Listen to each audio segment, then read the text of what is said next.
खबरों में बने रहने के लिए बेल आइकन दबाएं और फर्स्ट इंडिया न्यूज को सब्सक्राइब कीजिए। नमस्कार, स्वागत है आपका बिग फाइट लाइव में। आपके साथ मैं हूं श्वेता मिश्रा। ये परिस्थिति असाधारण है, अभूतपूर्व है। दुनिया ने इससे पहले भी महामारियां तो देखी हैं, लेकिन ऐसी त्रासदी नहीं देखी। इंसान घरों में कैद है और अदृश्य दुश्मन मानव का अस्तित्व मिटाने की जिद पर अड़ा है। तो फिर उस दुश्मन से लड़ने में सबसे पहले एकता की जरूरत है। लड़ाई जब इतनी बड़ी हो तो फिर सियासत को साइडलाइन किया जाना ही चाहिए। एक और देश के प्रधानमंत्री हैं जो हर राज्य के मुख्यमंत्री से चर्चा कर कदम बढ़ा रहे हैं, तो दूसरी ओर राहुल गांधी हैं जो ये कह रहे हैं अभी हिंदुस्तान बटा तो हम कोरोना से जंग हार जाएंगे, सियासत कभी और करेंगे, अभी तो मिलकर कोरोना से लड़ेंगे। प्रदेश के मुख्यमंत्री साफ साफ कहते हैं कि केंद्र सरकार के कदम से कदम मिलाकर कोरोना को हराएंगे। ये बात केंद्रीय नेतृत्व तो समझ रहा है, मुख्यमंत्री गहलोत समझ रहे हैं, तो फिर स्थानीय नेताओं में सियासत का कौन सा वायरस घर कर गया है? ये किस तरह का संक्रमण है जिसे देखो वो मौका मिलते ही एक दूसरे पर छींटाकशी कर रहा है?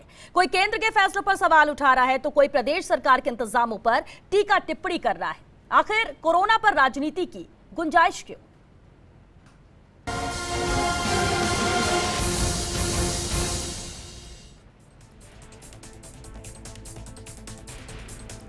जब केंद्र स्तर पर दोनों पार्टियां साथ हैं, सोनिया गांधी और राहुल गांधी सियासत को परे रखकर देश को आगे रखकर बात करते हैं, सीएम गहलोत भी यहां केंद्र के साथ कदम से कदम मिलाकर चल रहे हैं कि हमें इस जंग में जीतना है, कोरोना को हराना है, तो फिर सवाल क्यों उठते हैं? चलिए सबसे पहले आपको सुनाते हैं कि आखिर क्या कहा राहुल गांधी ने इसे लेकर।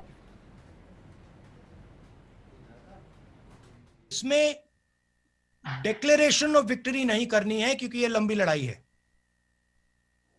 इसमें सबको मिलकर एक साथ लड़ना है। मैं नरेंद्र मोदी जी से बहुत चीजों में डिसएग्री कर सकता हूं, करता हूं, मगर आज लड़ने का टाइम नहीं है। आज देश के साथ देश को एक करके वायरस से लड़ने का टाइम है। और अगर हमने, देखिए ये सब नेगेटिव भी नहीं है, किसी को डरने की जरूरत नहीं है, क्योंकि अगर हमने एक साथ ये काम कर दिया तो हिंदुस्तान दूसरी जगह पहुंच जाएगा, बहुत पॉजिटिव रिजल्ट आएगा, बहुत फायदा मिलेगा। ये एक प्रकार से हमारे देश के लिए टेस्ट है और हमें ये इस टेस्ट को एम्ब्रेस करना चाहिए। डरने की कोई जरूरत नहीं। ये इसको बहुत आसानी से हिंदुस्तान हरा देगा अगर हिंदुस्तान एक साथ खड़ा होगा। अगर हिंदुस्तान बढ़ जाएगा, अगर एक दूसरे से हम लड़ना शुरू कर देंगे, हार जाएंगे। महामारी का ये दौर है कि बयानों की झड़ी आप रोकिए। आपकी बयानों में राजनीति की गंदी बू आ रही है। जवाब हम भी दे सकते हैं, सवाल हम भी कर सकते हैं, लेकिन ये वक्त नहीं है इस तरह की राजनीतिक बयानबाजी का।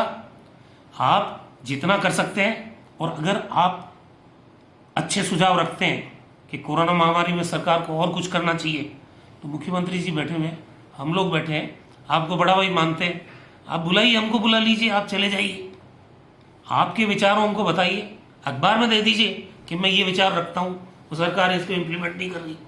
लेकिन इस तरह से बयानवीर बनने की जरूरत नहीं है। बयान हमको भी देना आता है, राजनीतिक बयान हमको भी आता है देना, लेकिन ये वक्त नहीं है। मेहरबानी करके बंद करो इस बयान।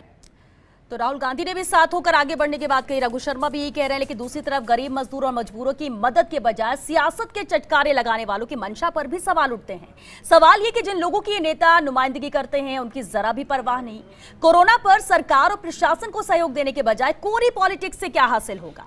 क्या इस खींचतान से कोरोना के खिलाफ लड़ाई कमजोर नहीं होगी? ऐसे तमाम सवालों पर चर्चा करेंगे अपने खास मेहमानों के साथ। चलिए उनसे रूबरू करा देते हैं आपको। हमारे साथ जुड़े सांसद रामचरण बोहरा जी, बहुत स्वागत है रामचरण जी आपका। कांग्रेस विधायक रफीक खान जी हमारे साथ है, रफीक जी बहुत स्वागत है आपका। पूर्व मंत्री अनीता भदेल जी भी हमारे साथ अजमेर से जुड़ी हैं, बहुत स्वागत है अनीता जी। मनीषा पवार जी हैं, कांग्रेस विधायक, हमारे साथ इस डिबेट में शामिल हुई है। मनीषा जी आपका भी स्वागत है, और साथ ही राजनीतिक सलाहकार मिथिलेश जैमिनी जी भी हैं। मिथिलेश जी बहुत स्वागत है आपका। चलिए अब इस चर्चा को आगे बढ़ाते हैं और शुरुआत करते हैं रामचरण बोहरा जी से। बोहरा जी, आपने बतौर जयपुर सांसद गृह मंत्री अमित शाह को खत भी लिखा कि यहाँ स्थितियां काबू से बाहर हो रही हैं और केंद्र को जयपुर को लेकर खासतौर पर सोचना चाहिए। आपके इस खत का अभिप्राय क्या था, क्या मंशा थी इस खत के पीछे? आज वैश्विक महामारी कोरोना भारत में भी काफ़ी पैर पसारे हैं, और मुझे कहते हुए खेद है कि जयपुर एक ऐसी जगह है जो सरकार रहती है और उस सरकार के नाक के नीचे आए दिन 70-190 पेशेंट आए दिन कोरोना के पॉजिटिव नज़र आ रहे हैं। और जहां 8 तारीख को 129 का आंकड़ा था, वो 15 तारीख को 483 का आंकड़ा पहुंच गया। मैं जयपुर के सांसद होने के नाते मुझे काफ़ी चिंता हुई कि जयपुर में इस तरह का संक्रमण एक ओमान से आए हुए व्यक्ति के द्वारा जो सरकार की विफलता थी उसको पकड़ नहीं पाई, उसको ट्रेस आउट नहीं कर पाई और उसके कारण 483 का आंकड़ा पहुंचा है। कल रात को भी खबरें चल रही थी कि यहाँ पर मानसरोवर में एक केस पकड़ा गया, पॉजिटिव डॉक्टर मिला। दूसरे विधानसभाओं में भी, ये विद्याधर नगर में भी मिला और दूसरी विधानसभा मिला। तो मुझे चिंता हुई कि राजस्थान सरकार इस मामले में विफल होती नजर आ रही है। मैंने यहाँ के जो प्रभारी मंत्री जो हमारे भारत सरकार के गजेंद्र जी हैं उनको फ़ोन करके बताया, माननीय यहाँ के गवर्नर राज्यपाल महोदय उनको फ़ोन करके बताया और मैंने कल फिर गृह मंत्री भारत सरकार को पत्र लिख के उनसे आग्रह किया कि आपको इसमें हस्तक्षेप करना चाहिए ताकि जयपुर एक ऐसी जगह है जहाँ पूरा राजस्थान का नेटवर्क एक जगह से चलता है। जयपुर राजधानी है और इस राजधानी में एक भयावह स्थिति जिस तरह से जो पैदा हुई है, लोग भय से जिस तरह से जो व्याप्त है, लोगों में भय व्याप्त है। और मैं ये भी कहना चाहूँगा कि कोरोना क्वारंटाइन सेंटर जो बनाने की बात की है वो सिटी के बीचों बीच, जैसे जयपुरिया होस्ट में बनाने की बात की है और दूसरी जगह जहाँ आबादी है, जहाँ पोलो विक्ट्री पर होटलें हैं उनमें होटलों में बनाने की बात की है, स्कूलों में बनाने की बात की है। जिस तरह का जो संक्रमण है आए दिन, अब जो टूरिस्ट इंडस्ट्री जो जयपुर की है उसके लिए भी जो टूरिस्ट वाला आज नहीं कल आएगा, 3 तारीख बाद आएगा या मई के बाद जून में आएगा, उस आने वाले टूरिस्ट को भी ये चिंता रहेगी कि यहाँ पर कोरोना सेंटर बनाया गया था तो उसमें मेरे को ठहरना है नहीं ठहरना, तो इंडस्ट्री टूरिस्ट इंडस्ट्री को भी नुकसान होगा। ठीक है। आप ये सवाल उठा रहे हैं कि ये कंट्रोल नहीं किया जा रहा है सरकार की तरफ से, लेकिन एक अच्छी बात आज के लिए जरूर कहेंगे जब जयपुर में एक भी पॉजिटिव केसेस नहीं आए हैं। रामचरण बोहरा जी, चलिए रफीक खान जी का रुख कर लेते हैं। रफीक खान जी, सीधे तौर पर आरोप यही कि सरकार की नाक के नीचे यहाँ पर आंकड़े बढ़ते जा रहे हैं और इसे वक्त रहते कंट्रोल नहीं किया गया। सर ये बार बार आरोप लगाया का जवाब देता हूँ जी। बोहरा जी का पहला आरोप बोहरा जी का ये था कि बोहरा जी बोले कि एक आदमी ओमान से आया और उसको सरकार आइडेंटिफाई नहीं कर पाई। मैं इनको इनकी जानकारी के लिए बता दूं कि ये ओमान से आने वाला आदमी दिल्ली एयरपोर्ट पे उतरा और दिल्ली एयरपोर्ट से बाय रोड जयपुर आ गया। आप लोगों ने जब पूरे विश्व में इस महामारी की बीमारी फैल रही थी 15 लाख लोग बाग इंडिया में उतार लिए, कोई चेकिंग नहीं करी, कोई आइडेंटिफिकेशन नहीं हुआ, वो अपने घर में आ गया, 12-13 दिन घर में रह गया, घर में रहने के बाद में भी किस पता नहीं लगता है और फिर उसके बुखार होता है और वो बुखार के लिए टेस्ट कराने जाता है तो उसको पता लगता है कि उसको कोरोना है। और प्रशासन की सतर्कता राजस्थान गवर्नमेंट की इतनी थी कि जैसे ही पता लगा उसी वक्त उसको वहाँ एडमिट कर लिया गया और उसके कांटेक्ट पर्सन के 61 लोगों को क्वारंटाइन में ले लिया गया। बिल्कुल। तो ये आप अंदाजा लगा सकते हो किसकी विफलता की बात कर रहे हैं। आप बजाय एलिगेशन के और बजाय दोषारोपण के आप ये बात करते हैं कि हम मिलजुल के कैसे लड़े। बिल्कुल, आप यही विषय है रफीक खान जी, बिल्कुल यही हम कहना चाह रहे हैं। क्या ये वक्त, मैं जयपुर से विधायक हूं, बिल्कुल क्या ये वक्त ये सब कहने का है, क्या वक्त ये राजनीति करने का है? सवाल हमारा बिल्कुल यही है। ये जयपुर से लोकसभा सांसद है, मेरी बात सुनिए, जयपुर से लोकसभा सांसद है, मैं जयपुर से विधायक हूं। इररेस्पेक्टिव के किस कॉन्स्टिट्यूंसी से कितने आदमी पॉजिटिव पाए गए हैं, मैं इनसे एक सवाल पूछना चाहता हूं। मैंने राहत सामग्री के लिए, खाद्य सामग्री के लिए अपने कोष से 1 करोड़ रुपए दिए जयपुर कलेक्टर को कि भाई इनके लिए राहत सामग्री दी जाए। हमारे और जो कांग्रेस के साथी हैं उन्होंने सबने 1-1 करोड़ रुपए दीजिए। इनको दरियादिली दिखानी चाहिए।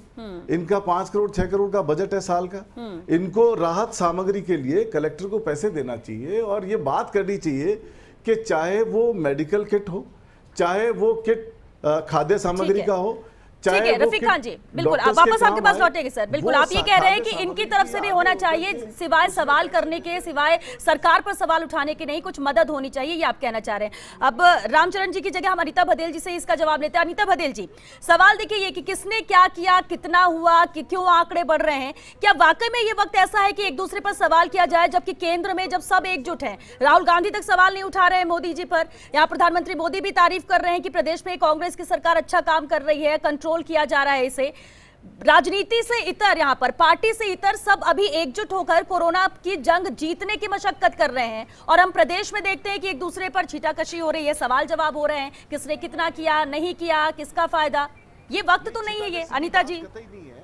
अनीता जी, मैं एक बात कहना चाहता हूँ। अनीता भदेल जी इसका जवाब। श्वेता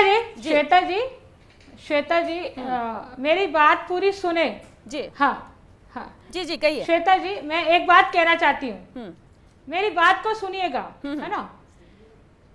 बात यह है कि आप देखिए, जब कोरोना ने प्रदेश में दस्तक दी और बीजेपी के सब लोग बैठे, तो सबसे पहले बीजेपी के विधायकों ने अपनी सैलरी डाली। अच्छा काम किया, बहुत बढ़िया। और सैलरी डाल के ये कहा कि हम प्रदेश सर के साथ हैं।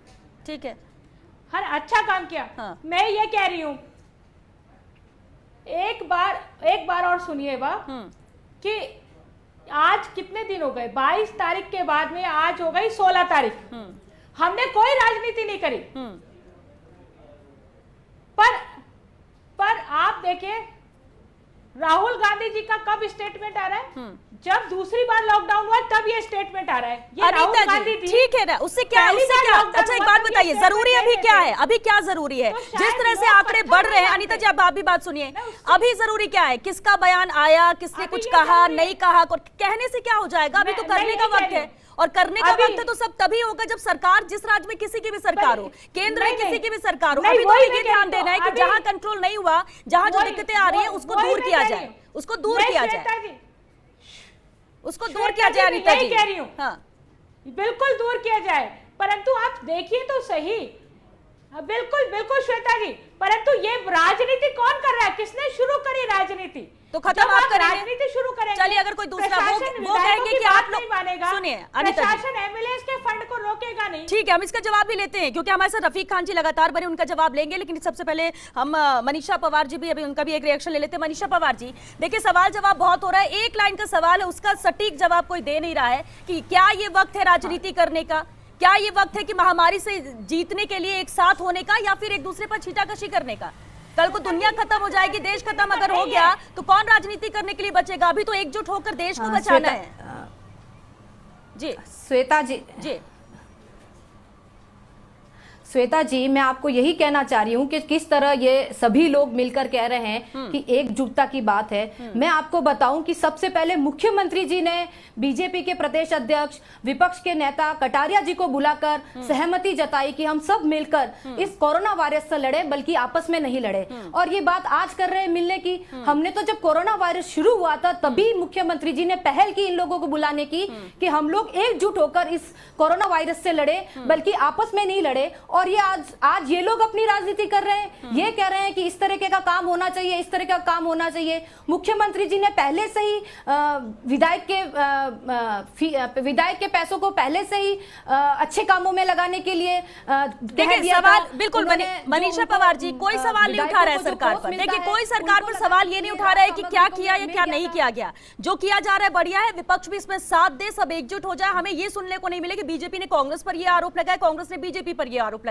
मिथिलेश जैमिनी जी, देखिए ये वक्त तो है नहीं कि यहाँ पर इस तरह के सवाल जवाब किए जाए, राजनीति की जाए, लेकिन ये लोग कर रहे हैं, ये लोग कर रहे हैं। क्या अभी गुंजाइश है राजनीति की इस वक्त? मिथिलेश जी, आपने सबकी बातें भी सुनी। देखिए श्वेता जी, चाणक्य ने कहा था कि जब दुनिया पे संकट हो या देश पे संकट हो तो जाति, मजहब और अपने जो जाति फायदे हैं उनको भूल के इंसानियत के ऊपर विचार करना चाहिए। तो आज सही मायने में वो चाणक्य का कथन सत्य करने का हर राजनेता के लिए मौका है।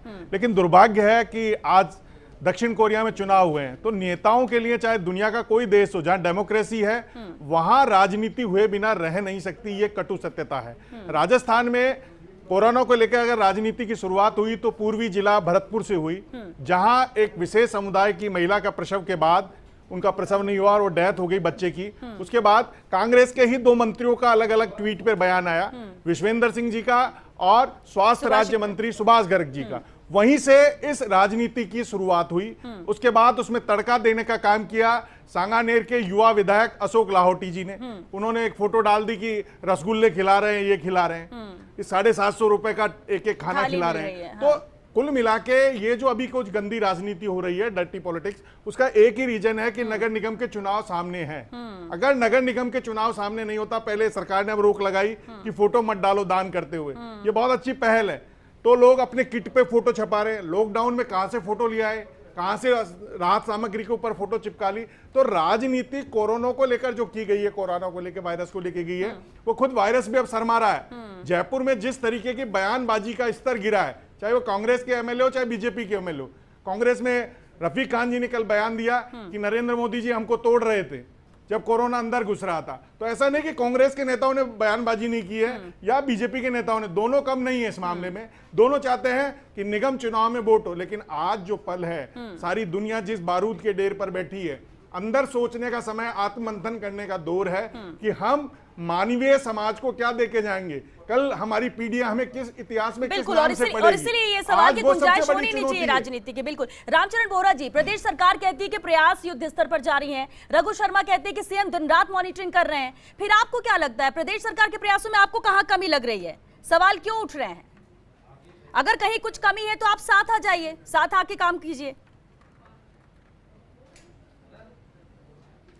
इसमें कोई दो राय नहीं है, राजस्थान सरकार काम कर रही है। पर राजस्थान सरकार काम करती करती कभी आंकड़ा, उन्होंने कहा कि हम 6 करोड़ लोगों का हमने आज तक वो कर लिया। अब मैं कह रहा हूं कि जिस तरह से सरकार का जो आंकड़ा है वो 37,000 कुछ लोगों को ही अब तक टेस्ट सैंपल लिए गए हैं। ये उन्होंने जब 6 करोड़ का आंकड़ा कहां से दे दिया? जनता को भ्रमित करने का काम करें, जनता में भय व्याप्त करने का काम करें। रघु शर्मा जी का स्टेटमेंट आता है कि अभी तो आए क्या और आने वाले हैं, पॉजिटिव केस और मिलने वाले हैं। पॉजिटिव केस मिलने वाले नहीं मिलने वाले, राज्य सरकार क्या कर रही है? राज्य सरकार की बात को करना चाहिए, उसमें निगेटिव पॉजिटिव को निगेटिव में कैसे हम परिवर्तित कर सकते हैं, ये राज्य सरकार का काम है। इसलिए मैंने कल बड़ा दुखित होकर और मेरे को भारत के गृह मंत्री जी से आग्रह करना पड़ा, उनको पत्र लिखना पड़ा कि आप इसमें इंटरव्यू करें। रामगंज बाजार, रामगंज जो इलाका है, इसमें 483 में से 409 केस रामगंज में मिले हैं। तो रामगंज में जो रहते हैं वहां के लोग, वहां पर कर्फ्यू लगा हुआ है। उस कर्फ्यू में वहां के स्थानीय विधायक की जो प्रशासन पर पाबंदी लगाकर उसको जबरदस्ती कर वहां के लोगों को कभी कलेक्ट्रेट में जाने का काम पड़ता है, कभी मुआना मंडी में जाने का काम के लिए उनको छुट्टी दिलाते हैं। तो इस तरह का जो रामगंज में जिस तरह का जो कर्फ्यू का चल रहा है, उस कर्फ्यू में एक ही कम्युनिटी को ढील क्यों दी जाती है, दूसरी कम्युनिटी ठीक है। आप कम्युनिटी, बिल्कुल, अब कम्युनिटी को लेकर सवाल है, ठीक है, ये पहले भी सवाल उठे हैं। और अगर हम इसका जवाब रफीक खान जी से लेते, रफीक खान जी, एक बात बार बार आ रही है, देखिए हिंदू मुस्लिम किया जाता है, विशेष कम्युनिटी की बात की जाती है, यहाँ तक कहा जाता है, अशोक परनामी ने यहाँ तक कहा कि अपने लोगों को मदद पहुंचाई जा रही है। अपने कौन से लोग हो गए यहाँ पर, क्यों ऐसे आरोप? रफीक खान जी। श्वेता जी, रामचरण जी का जो क्षेत्र है उसमें मेरी विधानसभा भी है और उसमें किशनपुर विधानसभा भी है जी। मैं आपको ये क्लियर करना चाहता हूं, रामचरण जी भी सुने इस बात को और क्लियर करें अपने माइंड में। रामगंज का मामला नहीं है 400 कुछ पेशेंट का, रामगंज थाना क्षेत्र है वो। रामगंज थाना क्षेत्र में रामगंज के अलावा एरिया भी आता है, बिल्कुल ठीक। रामगंज थाना क्षेत्र में पहाड़गंज भी आता है, रामगंज थाना क्षेत्र में अमृतपुर ये घाटगेट भी आता है, रामगंज थाना क्षेत्र में नवाब का चौराहा भी आता है, रामगंज थाना क्षेत्र में रेगरोगी कोठी भी आती है, पूरा एरिया आता है रामगंज थाना क्षेत्र में। और जो ज्यादा संक्रमण फैला है वो पर्टिकुलरली 3-4 गलियां हैं। आपका क्षेत्र है ये, आपकी पार्लियामेंट कॉन्स्टिट्यूएंसी है। आप मेरे साथ कल चलो, मैं आपको दौरा करा के लाता हूं और आपको वस्तु स्थिति से अवगत कराता हूं कि कौन कौन सा क्षेत्र है, कहां पॉइंट आउट है? पूरा मास्क पहना के लेके जाएंगे, कोई डरने की बात नहीं है। डॉक्टर्स भी जा रहे हैं, पुलिस भी मौजूद है, रफीक खान जी, कर्फ्यू भी लगा रफीक हुआ खान जी, है। ये एक आप अच्छा मेरे तरीका साथ है। चलो, देखिए, अगर ये एक अच्छा कोई तरीका है। गलती आपको अगर लगे बीजेपी सिस्टम में, कांग्रेस आप दोनों के बताना, प्रतिनिधि आप एक क्यों साथ कर जाए, दौरा करे, जहां जो जरूरतें हैं वहां पूरी की जाए, जहां कमी लग रही है उसे पूरा किया जाए, गवर्नमेंट को बताया जाए, गवर्नमेंट उसे इंप्लीमेंट करेगी। और बार बार सरकार के मंत्री तो यही कह रहे हैं कि अगर कमी नजर आती है तो आप बताइए, हम उसको इंप्लीमेंट करेंगे। यहाँ पे कोई लड़ाई झगड़ा एक दूसरे की खामी निकालने का तो वक्त नहीं है। बिल्कुल ठीक है, अगर लेके चलता हूं, बिल्कुल बिल्कुल जाना भी चाहिए, जाना भी चाहिए। अब ये रामचरण जी की मर्जी होगी कि वो जाते हैं या नहीं, लेकिन जाना चाहिए, ठीक है। और इनको रामगंज थाना क्षेत्र का नक्शा भी देता हूं, और मैंने चार्ट बना रखा है किस ब्लॉक में किस जगह कितने कितने पेशेंट आइडेंटिफाइड है, पूरी डिटेल मौजूद है। रामगंज थाना क्षेत्र बहुत बड़ा है। रामगंज थाना क्षेत्र बड़ी चौपड़ के निकलते ही शुरू हो जाता है और सूरजपोल तक जाता है। तो आप उसको ऐसे मत लो, आप वहां के एमपी हो, आपको पता होना चाहिए यार, आपकी लोकेशन पता होनी चाहिए आपको, आप कहां की बात कर रहे हो। खाली एक ही एक बात को अपन हाईलाइट कर दें उससे मतलब नहीं है। ठीक है, ठीक है, आपके पास लौटेंगे बिल्कुल रफीक खान जी, रफीक खान जी आपके पास लौटेंगे। लेकिन मिथिलेश जी, एक और बात देखने को मिली आज ही, जिस तरह से आरोप की बात हो रही है, सवाल ये उठ रहा है कि जो क्वारंटाइन में लोग हैं उनके खाने पर सवाल उठ रहा है कि उन्हें ढंग का खाना नहीं दिया जा रहा है, अपनों को ज्यादा महत्व दिया जा रहा है। अब यहाँ पर अपनों की बात आप समझ सकते हैं, धर्म से भी हो सकते हैं, अपने आदमियों से भी हो सकते हैं, लेकिन क्या ऐसे वक्त में भी कोई ये सोचेगा जो जनप्रतिनिधि है, जो वहां पर काम कर रहा है, सरकार जिन्हें भेज रही है करने के लिए, वो वहां अपने पर आए तो ढूंढेंगे नहीं? देखिए, अमीन कागजी जी की तरफ से जब सामान बांटा जा रहा था, हाँ। तब वहां पर जो सरकार के लोग थे, जो सेवा के लोग थे, उनको रोका गया कि ये बीजेपी के लोग हैं। तो बयानबाजी का दौर, अकेले को सामान वितरण में अब जो जरूरतमंद है वही तो मांगेगा। जिसके घर में सामान है, जो खाने की जगह है, वो क्यों भूख मांगेगा? उसको भूख अगर व्यतीत करेगी तो निश्चित रूप से वो हाथ फैलाएगा। नहीं तो कोई धरती पर ऐसा आदमी नहीं है कि वो हाथ फैलाएगा। उसको लेकर आप किसी समुदाय विशेष से जोड़ दो। मैं एक दूसरा आपको इसमें जोड़ना चाहूंगा कि जो रामगंज इलाका व मीनाकारी और बंदेज, उससे जुड़े हुए बाल श्रमिक बंधे हुए, आज हाईकोर्ट ने भी कहा है कि सरकार उनका ध्यान दे। वो घरों में नीचे रखते हैं लोग, और रामगंज में बहुत सेंसिटिव इश्यू है। अगर उनमें कोरोना फैल गया तो वो बच्चे कुछ नहीं जानते, वो बंगाल के आए हुए हैं, उड़ीसा के आए हुए हैं, यहाँ की भाषा भी नहीं जानते। वो लोगों में अगर फैल गया तो उसका क्या होगा? तो ये दोनों दलों को, नेताओं को, उनको खाना मिल रहा है, नहीं मिल रहा है। लाडली जी का खुर्रा, कई जगह ऐसी हैं जहां मकानों के नीचे रख के बंदेज का काम, मीनाकारी का काम होता है। सरकार को पता है, जो बाल श्रम से जुड़े हुए एनजीओ हैं उनको पता है। ठीक है, हाईकोर्ट ने आज इनसे जवाब कह पूछा रहे हैं, उन्हें भी सुन लेते हैं। रफीक खान जी, आप क्या कह रहे हैं? आपकी बात पूरी कीजिए रफीक खान जी। मैं ये कह रहा हूं, अगर कहीं कोई फूड डिस्ट्रीब्यूशन सिस्टम, या तो रामचंद्र जी बता दें या मैं बता दूं क्या सिस्टम हो रहा है। देखिए, जिन आदमी के पास राशन कार्ड है उनको 5 किलो अनाज 15 तारीख तक अप्रैल माह का फ्री ऑफ कॉस्ट दिया जा रहा है सरकार की तरफ से, और 5 किलो एडिशनल अनाज 15 तारीख के बाद दे दिया जाएगा पर मेंबर। घर में अगर 5 आदमी है तो 25 किलो अनाज फर्स्ट लॉट में और 25 किलो अनाज सेकंड लॉट में मिलेगा फ्री ऑफ कॉस्ट। पहली बात। ठीक है। दूसरी बात, जिनके पास राशन कार्ड नहीं है, जिनके पास राशन कार्ड नहीं है या जिनके पास राशन कार्ड है और एक्टिव नहीं है, खाद्य सुरक्षा में कवर नहीं है, इनको और हमको मिलके ये बात करनी चाहिए। वो बड़ा नंबर है कि ये खाद्य सुरक्षा में कवर हो, केंद्र सरकार से हेल्प लें, मदद लें। आपके जरिए पूछना चाहता हूं कि आपकी ही सरकार के मुख्य सचेतक जी ने कल कहा है कि जो ईडब्ल्यूएस से जुड़े हुए लोग हैं उनको भी खाद्य सुरक्षा में जोड़ा जाए, तो क्या उनको भी जोड़ा जाएंगे या नहीं जोड़ा जाएगा? जो मध्यम वर्गीय लोग हैं वो बेजा परेशान है चार दीवारी में। रफीक खान जी, मिथिलेश जी का भी सवाल है, और मुख्य सचेतक महेश जोशी जी ने ही कहा है ईडब्ल्यूएस को भी इसमें जोड़ना चाहिए। रफीक खान जी, ठीक है, रफीक खान जी बिल्कुल एक सवाल है, ईडब्ल्यूएस को जोड़ना चाहिए। कल मुख्य सचेतक महेश जोशी जी ने भी ये बात कही है कि मध्यम वर्गीय परिवार भी परेशान हो रहा है, क्या उसके लिए भी कुछ किया जाएगा? अजी ये हवा में बातें करते हैं, इनसे पूछ तो लो जयपुर में कितने राशन कार्ड हैं। महेश जोशी जी ने कल कहा है, महेश जोशी जी ने, पूछ लो इनसे, बीजेपी ने नहीं, महेश जोशी जी ने, मुख्य सचेतक महेश जोशी जी ने कल कहा है। तो पूछो राशन कार्ड कितने हैं, जयपुर के सांसद हैं। हाँ 8 लाख ठीक है, उनसे हम सवाल कर लेंगे सर। पहले आप ही की बातें कर रहे हैं ना रफीक जी। 1,43,000 खाद्य सुरक्षा में कवर्ड है। हाँ। तो 7,40,000 कवर्ड नहीं है बोरा जी। चिट्ठी लिखो केंद्र सरकार को, ठीक है, इनके लिए। ठीक है, अनिता जी कुछ, अनिता बदेल जी, बोल दो और अनाज दो, अनिता बांटो। रफीक खान जी, रफीक खान से मिला राशन है, ये केंद्र सरकार से मिला हुआ खाद्यान्न है, क्यों नहीं बोलते रफीक खान जी? रफीक खान जी क्यों नहीं बोलते? श्वेता जी, ये रफीक खान जी क्यों नहीं बोलते कि केंद्र सरकार का खाद्यान्न नहीं बटाया है मैडम, केंद्र सरकार का खाद्यान्न नहीं बटाया है। अगर बट गया हो तो आप कहो जैसे स्टेट गवर्नमेंट का खाद्यान्न बटाया है। केंद्र तेरी मेरी मत करो, स्टेट गवर्नमेंट का खाद्यान्न बटाया। केंद्र सरकार की तो चिट्ठी 15 तारीख बाद देने की है, केंद्र सरकार के तो निर्देश ही 15 तारीख के बाद देने के हैं। केंद्र सरकार के निर्देश 15 तारीख के बाद देने के हैं। कौन सी दुनिया में हो कागज लेके? अनीता जी, अनीता जी, अनीता जी, अनीता जी, अभी तो प्रदेश सरकार कर रही है। अनीता जी, अभी तो प्रदेश सरकार कर रही है। अनीता जी, अभी तो प्रदेश सरकार कर रही है। देखिए, फिर हम इसमें क्रेडिट वाली बात मत लीजिए। 15 तारीख से देने, बाद में देने का ऑर्डर क्यों कर रहे हो? इनको अभी देते गरीब आदमी को, और अब दे दो।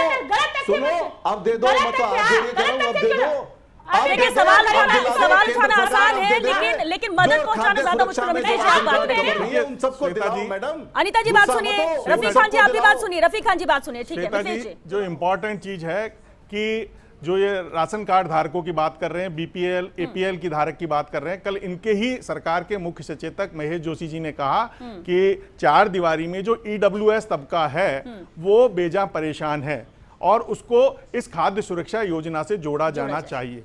दूसरा एक राजनीति का जुड़ा मुद्दा जो महेश जोशी जी ने ही बयान दिया कि जो कोरोना के मरीज हैं उनके आगे तबलीगी समाज या रामगंज नहीं लिखा जाए। उसके बाद ये राजनीति एग्रेसिव हुई। आप किसी को सामने राजनीति में अगर फ्रंट फुट दोगे तो वो बॉल पे चौका या छक्का मारेगा। ये राजनीति का सिद्धांत है। तो कांग्रेसियों को समझना होगा कि हम जो बीजेपी के लोग हैं उनको खुली जगह नहीं दें, बोलने की जगह नहीं दें।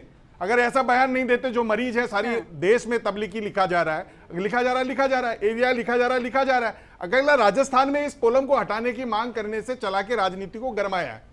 तो ये तो आपको लगता है कि इससे राजनीति करने का मौका मिल गया, इसी से बीजेपी को राजनीति करने का मौका मिला। अगर सकारात्मक राजनीति करती कांग्रेस तो ऐसा जब सारे देश में चल रहा है, सारे चैनल चला रहे हैं, तो राजस्थान में भी चलने देना।